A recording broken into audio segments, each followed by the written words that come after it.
Okay, here we go. This is Alex Levesque at the Automotive Mentoring Group, and we're installing the floor pans on a 1970 Camaro that we're doing shaker orange with white rally stripes. So we're still in the construction phase of this car, as you can see, and we're just trying to get the floor pans welded in. It's not a big budget project, so we have to do it the way we do it. But it's going to turn out really nice. We've already edged it out. We've already done the floors and the doors.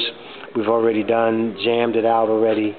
So, you know, it's coming along. We probably should have done this part first, but nevertheless, it's still going to be very good. So I'm going to let you guys kind of watch me grind the floor so we can get it set up, and we'll give you an update later. Thanks so much.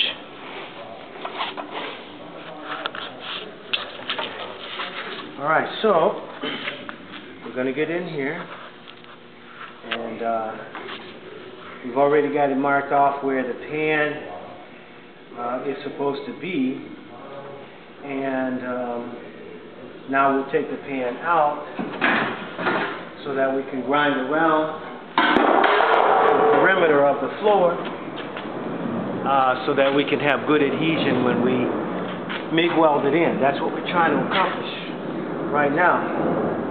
I'm going to press my automatic button to get the light a little bit closer in, and we're going to go for it. At least I think we're going to go for it. We're going to go for it. Just 1 second. We are, believe me.